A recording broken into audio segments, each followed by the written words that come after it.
مثلا human being in la soo saaro iyo in computer la soo saaro ama gantaal la soo saaro ama gaari la soo saaro iyo ma fiican nolosha ayaa qiimo ku leh shaqada human being inaad soo saarta ah iyo shaqada inaad computer samayso keebaa mudnaan leh يعني dumarku al-aslu insaanka nolosha wax ka bedelo dhan iyagaa soo saara cid kala soo saartaa ma jirto warshad soo saarta bini aadam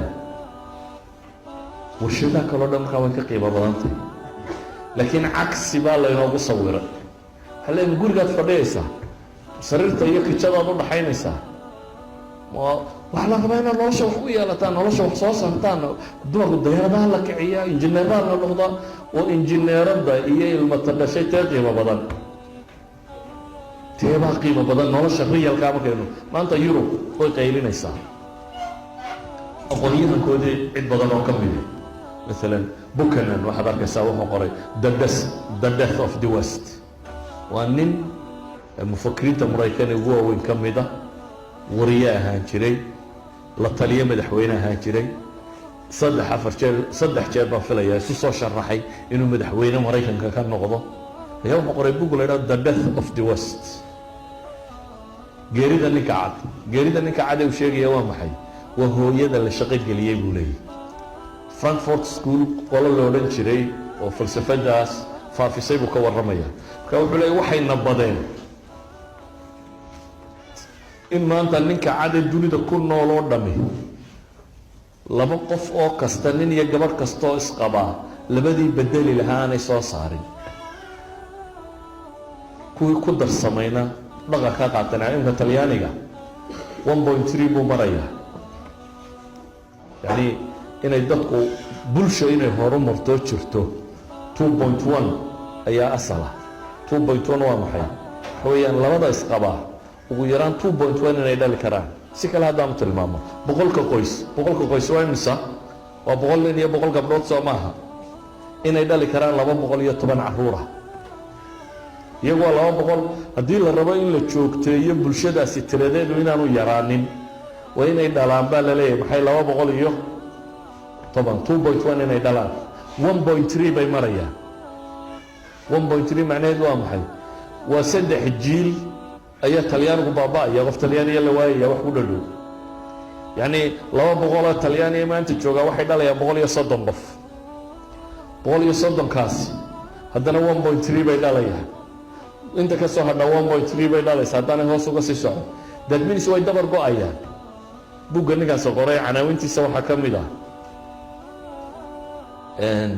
alxayawaanaat almunqarida buu bixiyey xayawaanka dabarka go-aya la rabo soo imika lama yidhaahdo xayawaanaha dunida kasii yaraanaya meelaha zuuyada inta la keeno breeding ha loo sameeyo ha la badiyo ninka cad baa saa ku socda buu leeyahay xayawaanka dabar go-aya waayo buu leeyahy dunida imika sanad kasta buu yidhi waddanka mexico dal leeg baa dunida kusoo kordhay every year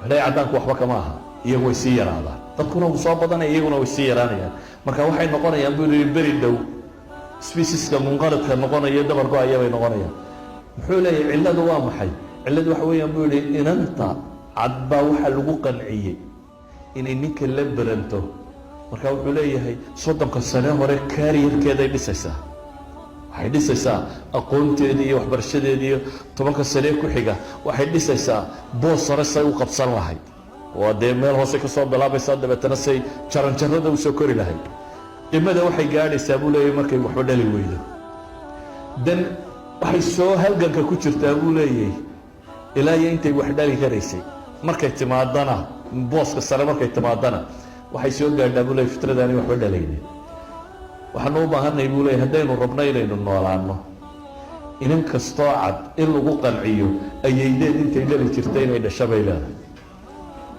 taa macnaheedu waxa weeyaan ayaydeed 7 iyo 8 bay dhalayeen yurub waa bay dunida qabsadeen markay tarantoodu markay badatay ba ku filaan weyday waddanku dabeetana dowladahoodiiba intay hub siiyeen yidhi qabsada dunida kale settlementska markaasay sameeyeen, maraykan qabsadeen oo kanada qabsadeen oo australia qabsadeen oo afrika qaybo dhan degeen oo dadkii joogay laayeen oo iyagu ku dhaleen meeshoo degeen.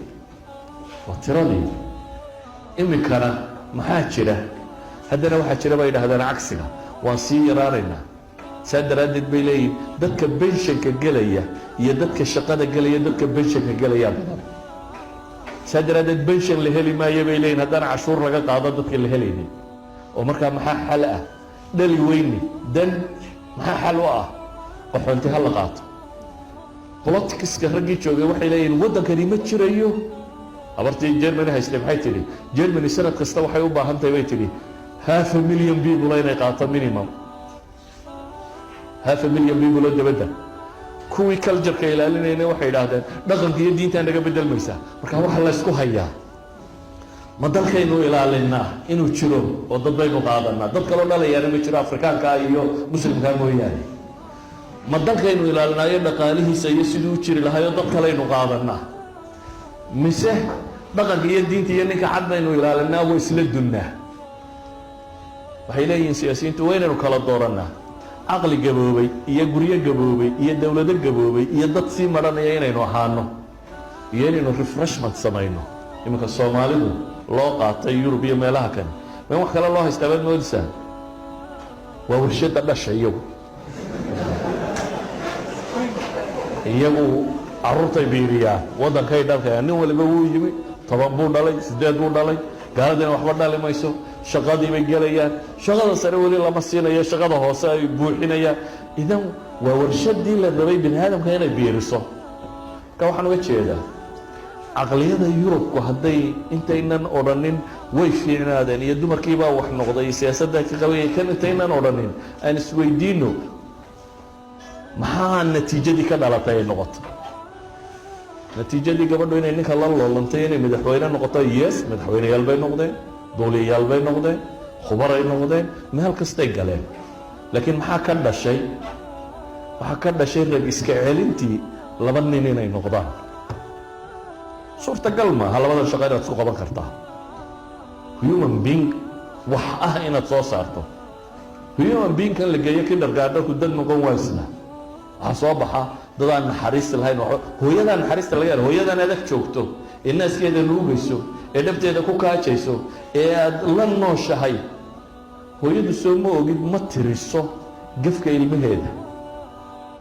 inta badan hooyadu ilmaha aanay dhalin ay korisiye ilmaheedu isku mid ma noqdaan. waayo inta badan majority sababta waa maxay? waxa weeyaan ilmaha aanay dhalin markay korinayso gafkiisa way tirisaa. maanta koob buu jabiyey, shalay sariirtuu jabiyey, maalintii ka horreysay waxaasuu sameeyey. odagu markuu yimaado inaan holo islaan kala dhashay uu islaantu hayso waxa leeyahay waa kii waxaa sameeyey, maalin kasta waa ishtako. kuweedu intanba way sameeyeen laakiin ma tirsanaa, waayo waa hooyadood. record ma lihid adiga, hooyadaa ma hayso weligaa waxaad dhib geysatay. inankeedii fiicnaayee dee soo koray ubaa tahay. intaan ka yara kale uu sameeyey intaba waad samaysay. sariir waa jabisay oo waa jabisay oo laakiin dee waa hooyadaayo kalgacalka iyo naxariistay ku haysaa wuxuu keenayaa inaan waxba laguu tirin. marka ilmaha hooyada ku koraa lama mid aha. bal ka waran hooyo sinaaci iyo 40 carruur halkee ku haysaa? waa ilma aan naxariisba baranayn bay yidhahdaan. waa ilmuhu kama maarmay bay dhaheen markuu yar iyo hooyo u gaara oon cid kale la wadaagin. walidaalik carruurtu markay isku dhalasho xigto dhabta islaanta waa la isku haystaa. dee kolba ka yar baa raba inta kale inuu ka riixido. waayo meesha tani waa meel khatara oo nimco laga helo. marka waa inaad kuwa kale laga durkiyaa. idan waxaynu uga jeednaa intaynan isweydiinin gabadhu siyaasadda magala maxaynu ka helaynaaba isweydiinaya. bulsho ahaan maxaa soo kordhaya? yes, waad qaban kartaa wax badanoo raggu qabto. waad qaban kartaa wax badanoo ka mid a waxa raggu qabto. wax aanay qaban karinna waa jiraanoo mentally isku siba uma fakarno. maanta scientifically waxaa la leeyahay ninka iyo gabadhu isku si uma fakeraan, isku qaab maaha. xataa tijaabada waxay gaadhsiiyeen in hablo la qaado oo sida ragga loo tababaro from maalintay dhalatay. qoladan gaalada akhlaaq xumada waddaa waxay ku doodeen ninnimadu iyo gabadhnimadu bay leeyihin waa culturally sida loo koriyo. ninna ma jira gabadhna ma jire, ninkana waa la gabadhayn karaa, gabadhana waa la ninayn karaa, that's all. waa cultureka bay leeyihin wax lagu koriyo. deetana waxay dhamaan practical la sameeyo. Israel baa lagu sameeyey practically, dumar la qaado, ragnimo loo tababaro, waxa la laaliyo wuxuu inanku qabanayo baa loo dirayaa. inay gabadh tahay waa in laga masaxaa, waa in la tababaraa sida ragga inay u fakerto.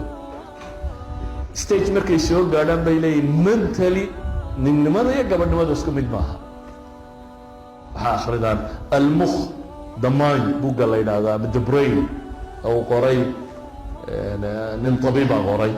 wuxuu ka warramaya tajaaribtii casriga ahayd ee lagu sameeyey caqliga dumarka iyo caqliga ragga. waa laba caqliyo kala nooca. maaha macnaheedu caqliga ragga wax walba ka fiican, wax badan ay kaga fiican yihiin dumarku baa jira.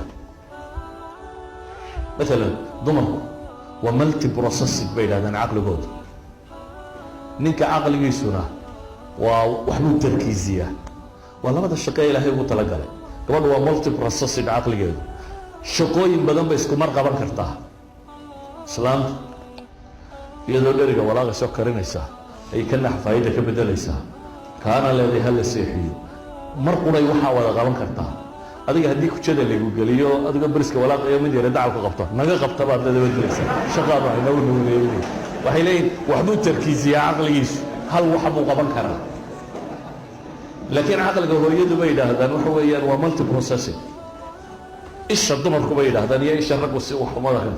isha gabadhu balladka way uga badan tahay intay ka arki karto isha raggu intay ka arki karto. saa daraaddeed bay yidhaahdaan drivingka way yartay gabadhu inay accident gasho, laakiin accidentskay sababaan bay yidhahdaan conservative-nimadooda daraaddeed. laakiin inta badan iyagoo accident kama galaan bay dhahdaan. waxaan uga jeedaa war waa laba abuuroo kala nooca. waa laba abuur oo wax badan ay ku kala gedisay inay jiraan. laakiin waxaynu isweydiinaynaa maxaa bulshada u faa'iido badan leh, maxaa mujtamaca u faa'iido badan leh, maxaa iyada ubadkeeda u faa'iido badan leh.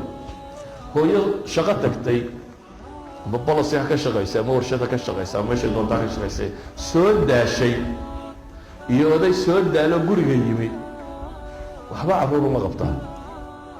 yani waa tajaaribta yurub lagu hayo.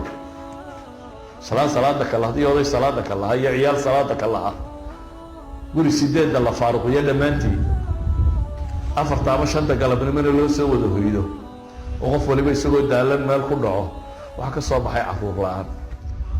marka mostly waxaynu isweydiinaynaa hooyadu ma ubad fiican inay keentaa bay rabtaa oo nolosha isbeddel ka samayso, mise siyaasadda inay wax ka bedeshaa bay rabtaa. labadaba waa samayn kartaa wax badan oo ka mid ah. laakiin yaa bulshada u fiican, yaa iyada gurigeeda u fiican, yaa ubadkeeda u fiican, taa isweydiina walaa